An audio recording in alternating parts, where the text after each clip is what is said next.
apakah kisah pertemanan kita ini akan berlanjut atau akan terputuskan suatu saat nanti? Berapa banyak orang yang bersama berdua, tapi tiba-tiba mereka berpisah karena urusan dunia. Ada yang berkumpul karena ya sama-sama dalam pekerjaan, bisnisnya sama, hobinya sama. Tapi ada yang berkumpul karena Allah Azza wa Jalla. Rasulullah sallallahu alaihi wasallam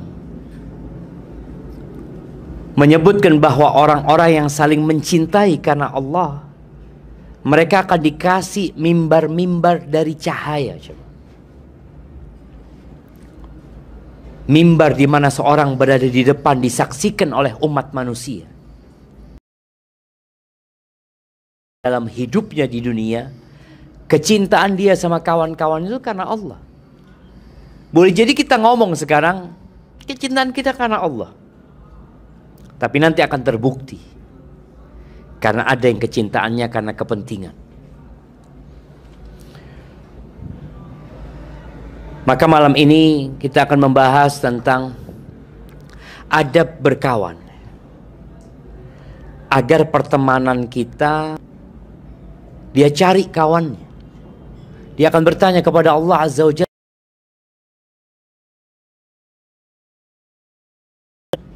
mana fulan ya Allah yang dulu bersama aku menjadi penggiat dakwah,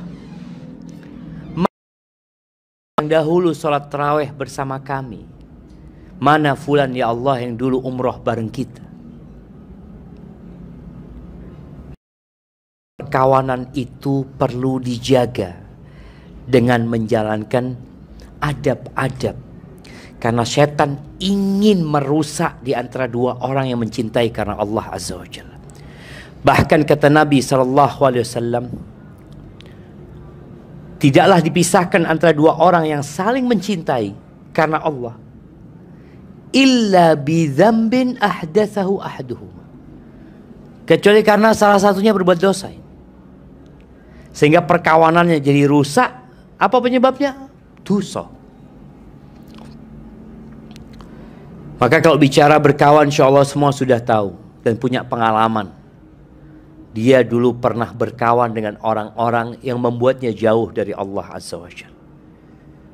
Dia pernah hidup berteman dengan orang-orang yang membuatnya tidak menegakkan syariat Allah Azza wa Jalla.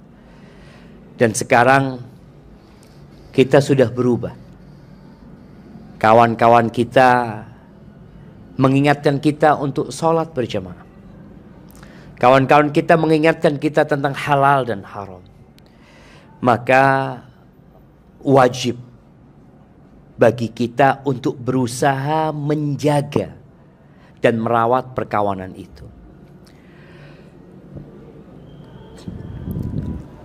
Apa adab yang pertama bagi orang yang hendak berkawan? Yang pertama, hindari kita bergaul dengan orang-orang yang ambisius dengan dunia ini. Yang kalau ngobrol, kalau cerita urusannya fulus. Urusannya perempuan. Urusannya tahta. Jabatan. Kenapa? Karena orang ini akan membuat kita jauh dari Allah Subhanahu wa taala. Kita kalau ngobrol sama orang tentang dunia, kalau sahib kita ngomongnya dunia, jadi kita jadi kepingin. Bahkan kita ingin lebih dari dia. Yang itu akan membuat dia jauh dari keselamatan nanti. Allah Azza wa Jalla di surat Al-Kahfi, di ayat 28, Allah menyebutkan tentang kriteria kawan yang seharusnya kita duduk sama dia. Coba semuanya dibuka. Handphonenya dibuka. Kemudian buka surat Al-Kahfi ayat 28. Nah, siapa yang dapat duluan?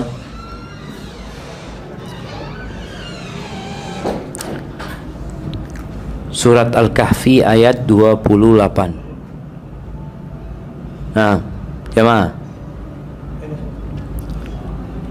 dapat sudah?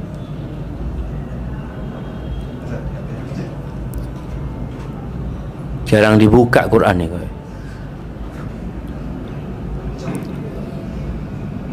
Loh, lihat, dia bisa dibuka kabeh Quran. Nah, fadhal, untuk baca. أعوذ بالله من الشيطان الرجيم واصبر نفسك مع الذين يدعون ربهم بالغداة والعشي يريدون وجهه ولا تعد عيناك عنهم تريد زينة الحياة الدنيا ولا تطع من أغفلنا قلبه عن ذكرنا واتبع هواه وكان أمره فرطا. Siap. Dan bersabarlah engkau Muhammad bersama orang yang menyeru Tuhannya pada pagi dan senja hari dengan mengharap keridoannya, dan janganlah kedua matamu berpaling dari mereka karena mengharapkan perhiasan kehidupan dunia, dan janganlah engkau mengikuti orang yang hatinya telah kami lalaikan dari mengingat kami, serta menuruti keinginannya dan keadaannya sudah melewati batas. Subhanallah, Allah ini menyuruh Nabi untuk bersabar duduk sama orang-orang yang susah. Kita tuh kalau berkawan sama orang kaya, punya fulus ya, kita biasanya kecipratan. Tapi kalau kita berkawan orang yang kerjanya yad'una rabbahum, selalu dia mengingat Allah. Yuriduna wajhah, mereka ikhlas. Jangan berpaling dari mereka. Kita ini tolong dilihat, kita punya enggak teman-teman yang Masya Allah istiqomah berdoa pagi, siang, malam, sholat malam, yang diomongkan tentang akhirat. Jangan sampai berpaling dari mereka karena kita ingin kehidupan dunia, ingin kesenangan dunia. Lalu Allah katakan wala tuti', jangan engkau taati, jangan engkau mengikuti siapa? Orang yang lalai dari mengingat kami, mengikuti keinginannya, syahwatnya ini. Dan urusannya sudah kelewatan orang ini. Urusan dunia juga kelewatan, akhirat juga nggak diurusin sama dia. Maka hendaklah kita cari yang kalau berbicara bukan hanya urusan dunia. Kemudian di antara kawan itu menutupi kekurangan saudara kita. Kita ini duwe salah kabeh sama. Kita semua punya kekurangan. Jadi ada berkawan, bagaimana kita tidak menceritakan aib saudara kita. Bahkan kita tutupi. Kata Nabi alaihi salatu wassalam, man satara musliman satarahullah. Barang siapa yang menutupi aib saudaranya, Allah akan menutupi aib dia. Coba engkau pikir, ya mungkin dia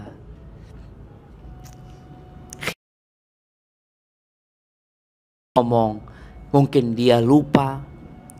Abdullah bin Muhammad ibn Manazil mengatakan al-mu'min, orang buat saudara-saudaranya. Kenapa dia melakukan itu? Kita kan biasanya, oh fulan panjene hasud fulan. Hasud. Ya, orang beriman enggak? Dia berusaha mencari alasan kenapa dia melakukan yang seperti itu. Wal munafik, yang munafik, oh pinter golek kesalahan duluri diri. Maka lihat, kalau kita suka mencarikan alasan buat saudara kita, kemudian memaafkan kesalahan dan kadangkala kita bergurau, kadangkala ada omongan yang membuat kita sakit hati. Kalau urusan agama lain, kita memang diperintahkan kadangkala kita. Tapi kalau urusan dunia, wes maaf no. Allah berfirman di surat Al-Hijr, kan tetap cinta sama mereka. Jadi kita berusaha untuk memaafkan kesalahan-kesalahan saudara kita. Kemudian adab yang selanjutnya, ojo. Kita nih semua yang satu ruangan ini rizkinya beda-beda. Ada mungkin kawan kita yang Masya Allah, Allah berikan nikmat yang lebih buat dia. Rumahnya, kendaraannya, usahanya. Engkau kalau ngelihat kayak gitu, eling be Allah. Yang ngasih dia siapa? Allah loh. Engkau kalau hasut sama dia, seakan engkau mengatakan, kenapa Allah kok kasih dia? Allah yang ngasih dia dan Allah yang membagi itu. Maka seharusnya yang kau lakukan bukan iri, tapi bergembira. Dulure Masya Allah ya, punya usaha yang sukses, maka dia ikut bergembira dan mendoakan saudara.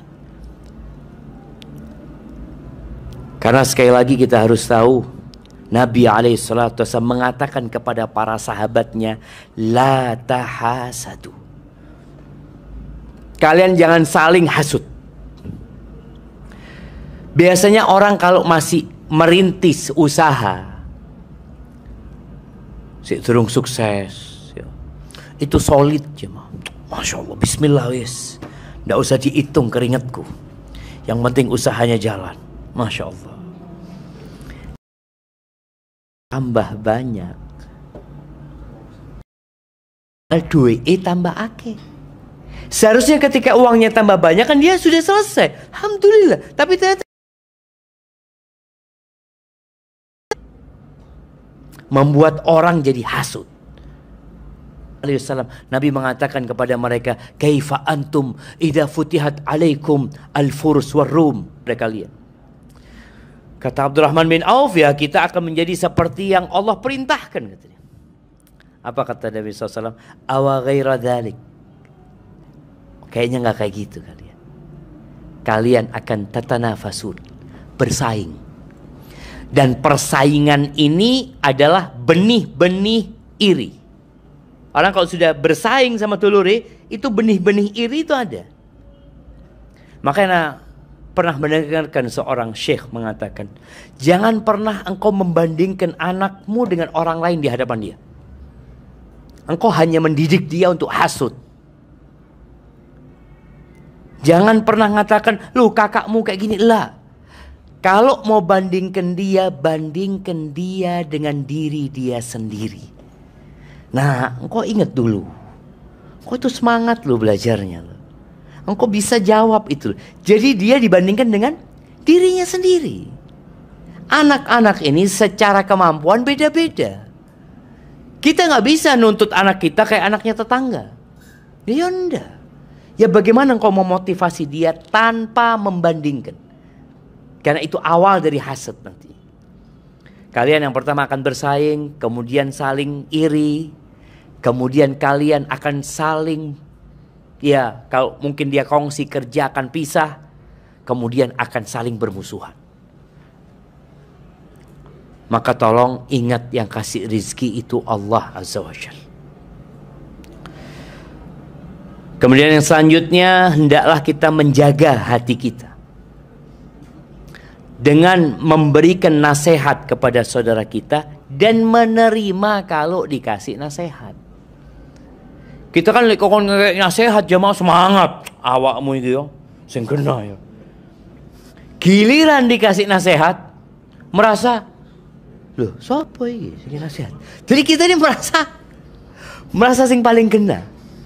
Padahal Allah mengatakan wa tawasau bil haqqi. Itu saling menasehati. Bukan dari satu pihak. Karena boleh jadi kita sekarang yang istiqomah, saudara kita sedang futur. Boleh jadi besok lusa kita yang futur, dulure kita yang istiqomah. Maka hendaklah kita, ya hatinya diselamatkan dari iri dan dengki. Kemudian memberikan nasihat kepada saudaranya. Bukan kesenangan saudaranya. Ada kan sohib itu yang apa istilahnya asal bapak senang ya. Awakmu seneng opo bismillah wis aku melok. Enggak.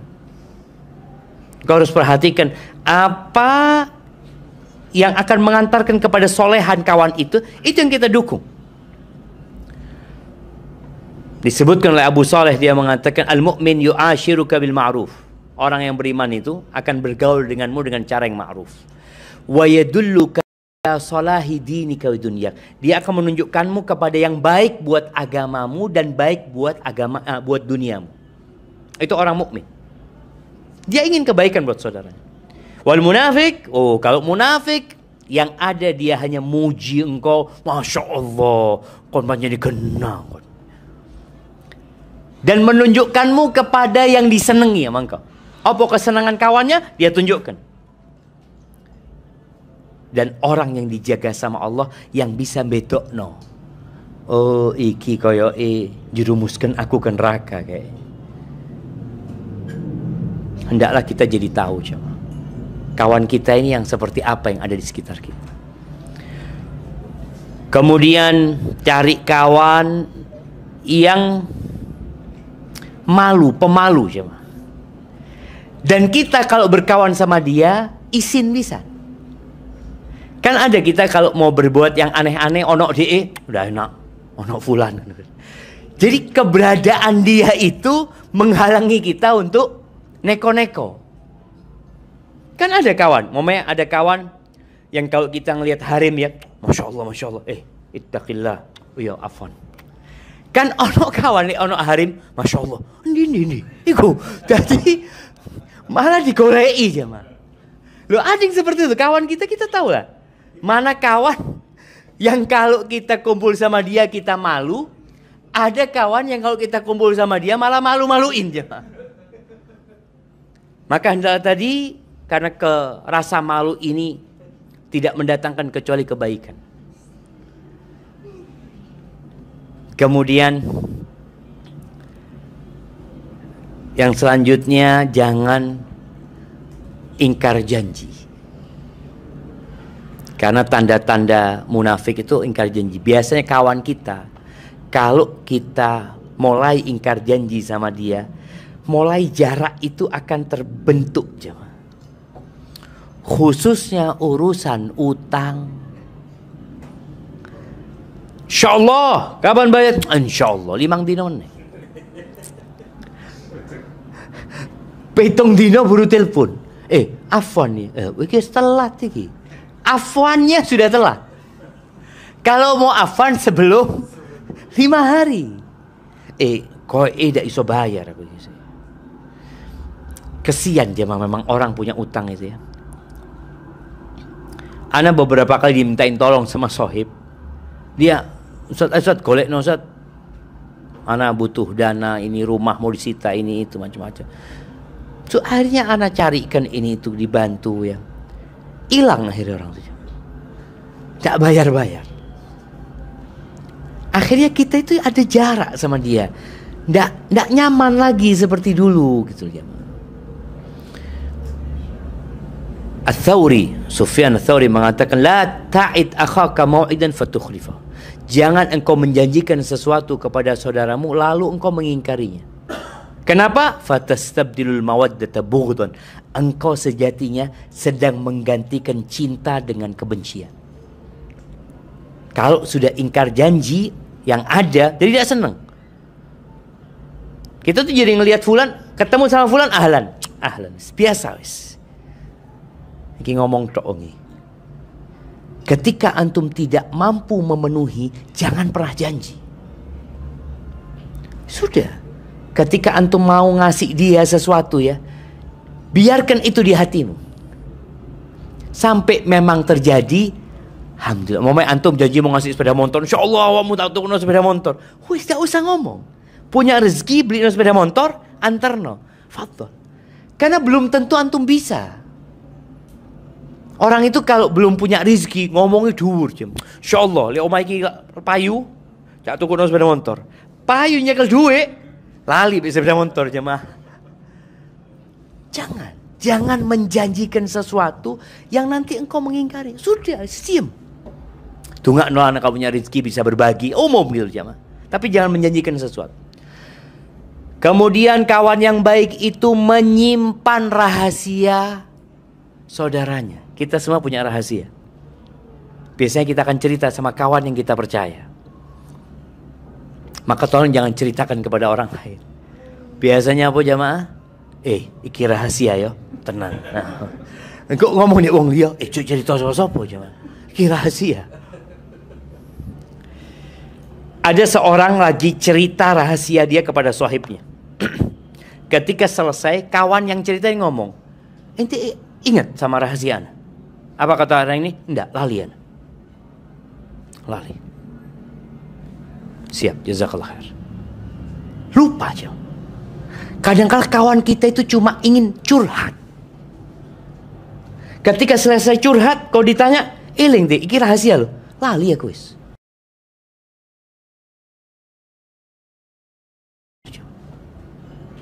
Jadi rahasia itu tidak ada di hatinya sudah.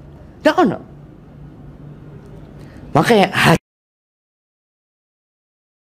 hatinya rahasia.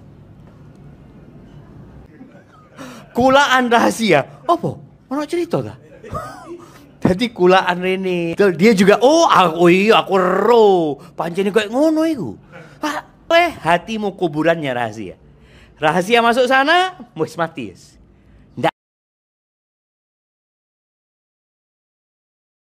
Tambah cinta sama kita. Lek mati digolekin kok di surga. Rahasia. Malbu surga ndak ya Allah, dia sudah kepikir ketemu fulan.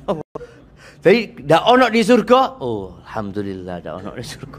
Nah, karena dia benci jadinya. Kemudian apabila di kemudian hari kawan yang akrab ini tahu, maka jangan pernah menceritakan rahasia kawannya. Kita itu biasanya, mama dengerin.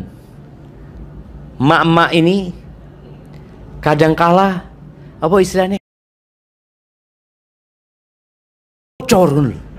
Jadi udah pisah, suami istri udah pisah ya, udah memang nggak ada kecocokan, ya udah selesai. Nggak usah mau tanya sama ente. Kenapa ente ceraikan itu? Soalnya anak kepingin ngelamar dia. Nasihat. Selesai. Loh kenapa? Bagaimana cerita di masa Nabi SAW yang berzina, hamil dari zina, kemudian dirajam. Sahabat mengatakan, ya Rasulullah, atau salli alaiha. Rasulullah, engkau nyolatin dia. Dia udah berzina loh. Yang dilihat sama sahabat kan zinanya. Apa kata Nabi SAW? Laqad tabat taubatan law qusimat ala sab'ina min ahli Madinah lawasi'athum. Itu kau tahu. Perempuan ini sudah bertobat. Yang kalau tobatnya dibagikan kepada 70 penduduk Madinah, cukup ngampuni dosa mereka. Bayangin. Maka kenapa kita harus menceritakan rahasia? Kalau mungkin tadi pasangan hidup kita pernah melakukan kesalahan yang fatal, boleh jadi dia sudah tobat dan lebih baik daripada yang mau nikahin dia. Tetap rahasia, ditutup. Kemudian jangan menyakiti orang yang beriman. Dan jangan jahili orang jahil. Kita kan kadang ada sahib kita yang panjang ini, ya jahil lah dia. Ojo dijahili. Karena engkau hanya akan merusak hubunganmu dengan dia. Kita tahu kawan kita fulan ini tidak iso dia apa? Diajak guyon. Iya, ojo. Sudah jangan. Fulan iki jangan pernah engkau kalau nanti datang jangan ditanya, loh, awakmu wis kawin? Kan lagi diam. Kita tahu kawan kita ini belum nikah. Dan selalu ketika ketemu turun kawin. Akhirnya dia pertanyaan itu nggak dia sukai. Engkau sudah tahu dia nggak suka itu, dia sudah nggak usah ngomong tentang itu. Demi menjaga yang namanya perkawanan tadi. Wailah dia nggak mau datang lagi. Enggak, malas.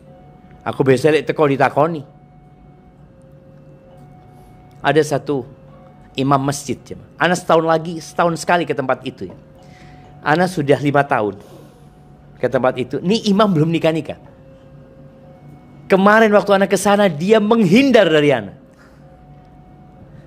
Dia ketawa-ketawa, Ustaz, kata dia. Karena bakal ditanya, oh iya, Ana sampai dalam hati ya, iya ya. Anda nggak akan tanya lagi. Karena dia jadi nggak nyaman. Dia jadi menghindar dari kita. Kemudian sombong. Hendaklah engkau sama kawanmu itu tawadhu. Menyesuaikan jam.